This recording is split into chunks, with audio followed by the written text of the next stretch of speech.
Good morning, y'all. It is Saturday. It's 5:22 a.m. and we're gonna take a look at cryptos and see where we're at on each of them, and see where we're at on the ones that we usually keep an eye on. So Bitcoin has some concerning things going on. This could go either way here. So this is what I'm seeing. Number one, I noted this on April 21st, it was closing below the 50 moving average the first time since October 2020, which was around $10,900. So that's a pretty big deal.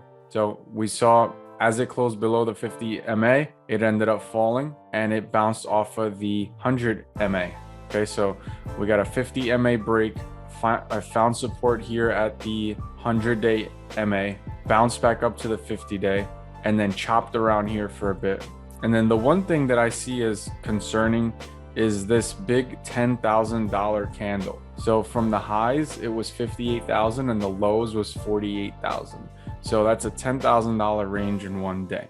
Why that's concerning is because you usually see another price wave similar in length that happens afterwards. So if we have a $10,000 move down here, then I could see a $10,000 move coming in the near future to the downside. Now, I believe overall that's opportunity for people to buy more and get long, and those are opportunities for long investors, right?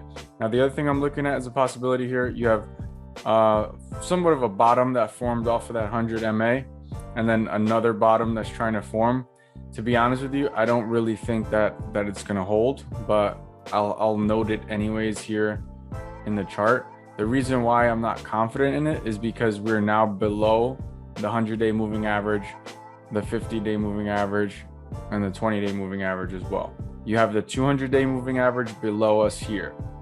So if this low, which is 46,302 from May 13th, a couple of days ago, if this low cracks, then the next level that we're looking at is right around here at 43,000. That's the next level we're looking to test. And then under that, I'm looking at around $39,000, $40,000 range, and then see what we do there.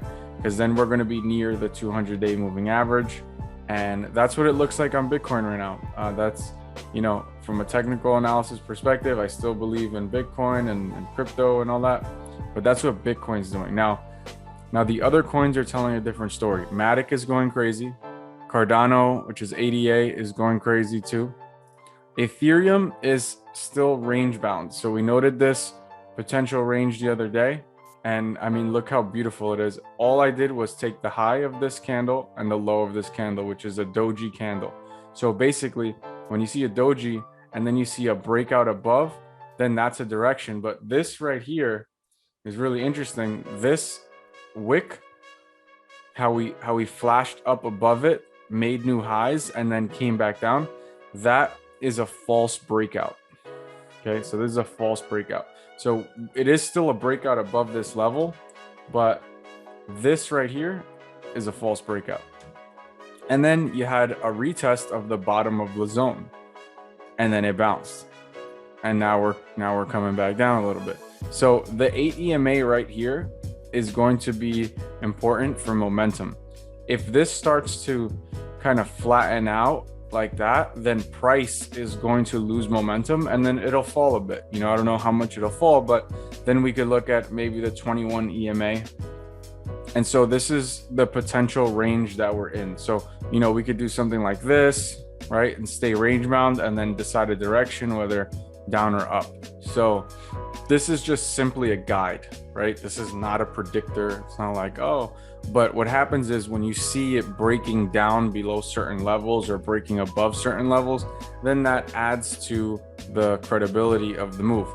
So over here, again, this was a false breakout because it popped above it and then it came back down. So that's what we're seeing in crypto land. Hope y'all doing well. All right, guys, hope you have a good day. Peace.